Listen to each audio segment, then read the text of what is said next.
빅데이터, 사물 인터넷, 클라우드, 모빌리티, 인공지능 등 한 번쯤은 들어보셨죠? 이 혁신적인 IT 기술들이 하나로 녹여지면 어떨까요?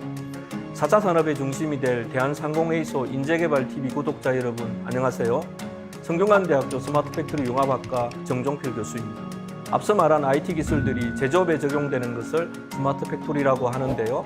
스마트팩토리에 대해 더 자세히 말하자면 제품의 기획부터 설계, 생산, 유통, 판매 등 전 과정을 IT 기술로 통합하여 최소 비용과 최소 시간으로 고객 맞춤 제품을 생산하는 공장이라 말할 수 있습니다. 특히나 4차 산업혁명에 알맞는 훈련을 실시하는 곳인 대한상공회의소 인력개발원은 이미 오래전부터 스마트 팩토리와 관련된 교육과정을 통해 4차 산업 맞춤형 인재를 양성하고 있는데요.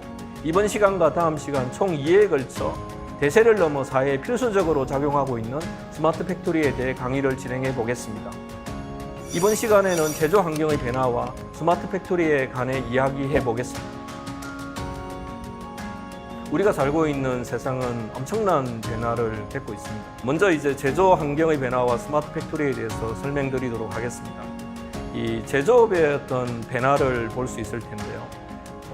지금까지는 대량 생산의 어떤 제조의 어떤 패러다임이었다 그러게 되면 지금은 개인 맞춤형 제조를 하기 위한 제조업의 어떤 변화를 요구하고 있습니다. 그러면 기업이 변해야 되는 이유를 좀 설명드려야 될 것 같습니다. 고객이 원하는 제품을 만들어야 됩니다. 그렇지 않으면은 이 시장에서 기업이 생존할 수 없는 그런 상황까지 놓여 있는 거죠. 그런 어떤 대표적인 기업이 아마존, 알리바바 같은 그런 기업이 되겠고요.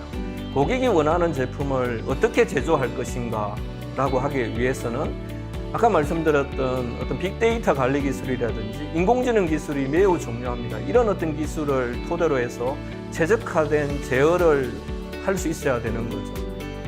이런 어떤 행태를 어떤 커스텀의 어떤 클릭에 기반해 가지고 어떤 맞춤형 제조를 할 수 있는 시대로 전환했다라고 볼 수 있겠습니다. 스마트 팩토리는 먼저 말씀드렸듯이 ICT 기술과 통합이 중요하고 데이터에 기반한 지능형 공장이라고 볼 수 있겠습니다. 그래서 스마트 공장은 생산 설비에 센서를 부착해서 IoT 기술로 연결해서 데이터를 수집하고 클라우드라든지 엣지 영역에서 데이터를 저장하고 저장된 데이터를 인공지능 기술로 분석하는 제조 현장에 설치되어 있는 제어 시스템이 지능화되는 어떤 행태로 작동할 수 있도록 해주는 것이 스마트 공장이라 볼 수 있습니다. 그래서 이런 어떤 결과적으로 적절한 구매의 공장 시설을 시장 주변에 건설이 가능하고 설비 이상 유무를 미리 점검할 수 있고 시장 수에 적극적으로 대처가 가능한 그런 결과를 가져올 수 있을 것이라고 생각이 됩니다. 스마트 팩토리의 어떤 수준을 우리가 좀 이해할 필요가 있습니다. 이 모든 기업들이 다 동일한 어떤 수준에서 스마트 공장을 진행하지는 않기 때문입니다. 부분적인 어떤 실적 정보를 자동화하는 레벨 1부터서 IoT, CPS를 통해서 모든 것들이 연결되는 그런 공장 환경을 만들어서 시스템을 통한 자율적인 공장 운영, 전 제조 과정의 통합적인 운영이 가능한 레벨 5까지 있습니다. 그러면은 우리나라 제조 기업들이 어느 수준까지 가야 될 것인지는 자명할 것이라 생각합니다. 공장 자동화와 스마트 팩토리를 좀 구분할 필요가 있습니다. 지금까지 어떤 대량 생산을 하기 위한 공장 자동화가 지금까지 중요했다 그러게 되면 스마트 팩토리는 이 모든 설비를 연결하는 것입니다. 그래서 센싱된 정보들을 저장을 하고 수집을 해서 배송이라든지 공장의 어떤 유연성이라든지 안전이라든지 환경에 대한 문제라든지 공장을 관리하기 위한 어떤 측면들 이런 것들을 데이터 수집을 통해서 이런 것들을 다 가능하게 해주는 것이 스마트 팩토리라고 볼 수 있고요. 스마트 팩토리의 어떤 핵심적인 키워드는 커넥션과 데이터를 의미합니다. 그러면은 기존의 어떤 공장과 스마트 팩토리를 좀 구분해 줄 필요가 있을 텐데요. 기존의 어떤 공장은 어떤 OT 영역만 있었습니다. 생산 기술이 매우 중요했다 그러게 되면은 스마트 팩토리는 어떤 OT와 IT가 결합되는 그런 행태를 이야기합니다. 그래서 유기적인 연결이 매우 중요하고 그리고 제조의 메타버스라고 하는 디지털 트윈이 구현되는 것을 의미합니다. 그래서 라인의 유연성이라든지 고객의 대응성을 확대하고 시뮬레이션을 통한 생산성을 확대하는 쪽으로 진화될 것이라 생각이 듭니다. 국가별 스마트 팩토리 추진 현황 및 특색에 대해서 좀 요약해 볼 필요가 있습니다. 독일은 인더스트리 4.0을 발표했고 지금 현재는 플랫폼 인더스트리 4.0을 추진하고 있습니다. AGV, AMR 등을 활용한 모듈식 자동화 생산 공정 개발에 주력하고 있다는 것을 의미하고요. 일본은 일본 산업 제형 플랜을 발표했고요.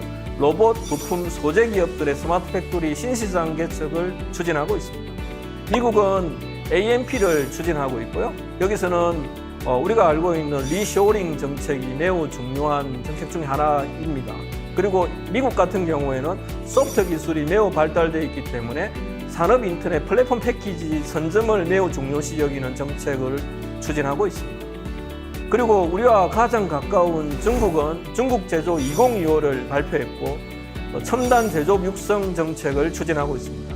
제조업과 ICT의 융합, 제조업과 서비스의 융합을 의미합니다. 한국은 제조 혁신 3.0 전략을 발표했고요. 여기서의 핵심은 스마트 공장 보급 확산 정책을 의미합니다. 지금은 2030 제조업 르네상스를 발표했고요.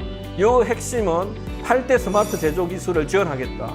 MES, 클라우드 MES 위주의 보급 사업으로 고도화하겠다는 것을 포함하고 있습니다. 2019년 문재인 대통령이 안산 스마트 제조 혁신센터에서 2030 제조업 르네상스 비전 선포를 했었고요. 여기서의 어떤 핵심은 AI 스마트 공장 2,000곳을 만들겠다. 중장기 예측에 따라서 산업 인재 양성 로드맵을 수립하겠다. 100대 핵심 소재 부품 개발에 매년 1조 원을 투입하는 그런 내용으로 되어 있습니다. 제조업은 이런 생산성이 매우 중요합니다. 비용, 딜리버리, 플렉시빌리티, 세이프티, 환경, 품질 이 모든 것들이 이런 생산성하고 매우 밀접한 관계를 가지고 있다는 것을 의미합니다. 그러면은 이 생산성이라고 하는 것은 뭐냐라고 하게 되면은 단순 생산성의 어떤 향상이 아니다라고 하는 건데요. 여기서 고도화된 자동화를 원한다라고 하는 것을 의미합니다. 이런 어떤 배경이 된 것은 노동 인구의 어떤 노령화라든지 인건비 상승, 경쟁이 매우 심화되고 있죠. 그래서 더 많이 만들어야 된다. 더 빨리 만들어야 되고 불량률을 최소화해야 된다는 그런 고도화된 자동화를 요구하고 있습니다. 두 번째 어떤 생산성은 제조 트렌드의 변화에 대응을 해야 된다는 것이고요. 소비자의 니즈가 다양하게 바뀌었습니다. 제품의 수명 주기도 단축이 됐고 안전, 환경의 비중도 매우 커졌습니다.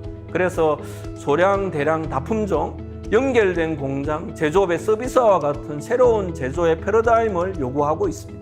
그러면 왜 제조업이냐라고 하는 것에 대한 질문이 있을 것 같습니다. 우리나라는 주요국 제조업 비중이 매우 높은 나라 중에 하나이고요.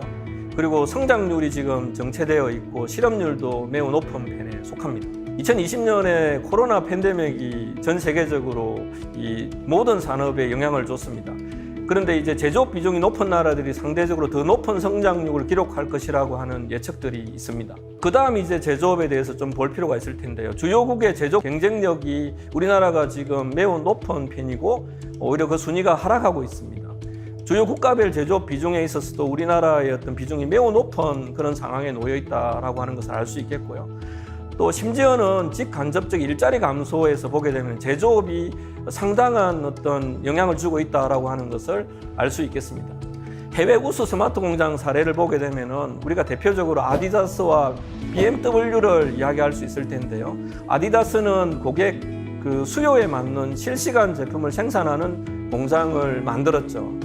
BMW 같은 경우에는 웨어러블 로봇이라든지 코봇 같은 그런 기술을 이용해 가지고 로봇 장비와 디지털화로 인간과 로봇의 협업을 진행하고 있는 스마트 팩토리를 추진하고 있습니다. 그 다음 어떤 예제는 지멘스의 암백 공장을 이야기할 수 있을 것입니다. 우리나라의 스마트 공장에 관심 있어 하는 많은 분들이 독일의 지멘스 공장을 많이 방문했었을 거로 생각이 됩니다. 현재 스마트 공장 구현의 성공적인 사례라고 볼 수 있겠고요. 여기서는 PLC, HMI, 인더스트리얼 PC 같은 이런 것들을 주요 생산품으로 가지고 있고요. 여기서의 어떤 핵심은 자동화율을 75% 이상을 달성했다는 것이고 생산성이 7배 증가되었지만은 고용률은 오히려 더 증가되었다라고 하는 그런 통계들이 있습니다. 더 중요한 것은 품질에 있어 가지고 획기적인 개선을 가져왔다라고 하는 그런 대표적인 스마트 팩토리의 사례라고 볼 수 있겠습니다. 스마트 팩토리 기반의 항우 제조 공장의 모습을 보여주고 있습니다. 수평적인 통합과 수직적인 통합이 이루어지는 그런 공장으로 스마트 공장은 진화될 것입니다. 구매부터서 서비스까지 모든 이질적인 산업 영역들이 다 통합된다는 것을 의미하고요. 공장 내에서도 많은 어떤 하드웨어나 소프트웨어들이 서로 통합되는 그런 행태를 취하게 될 것입니다. 그래서 제조 산업의 본질 및 역량 강화에 있어 가지고 공급과 수요의 균형을 가져올 것이고 업무 프로세스의 정립으로 가게 될 것입니다. 이는 표준화를 이야기하는 것이고요. 그리고 지능화된 제조로 가게 될 것입니다. 어렵고 힘든 노동은 로봇이라든지 RPA가 대신하는 행태로 진화될 것입니다. 마지막으로 데이터 기반의 의사결정을 하게 될 것입니다. 데이터 분석, 활용을 통한 문제 해결 및 의사결정을 한다는 것을 의미합니다. 오늘 강의는 제조업의 변화부터 스마트 팩토리의 전반적인 사안에 대해 다뤄봤습니다. 이번 시간 강의는 여기서 마치도록 하고요. 다음 시간에는 스마트 팩토리 추진 전략에 대해 AI와 제조 데이터 플랫폼 기술을 중심으로 알아보도록 하겠습니다. 감사합니다.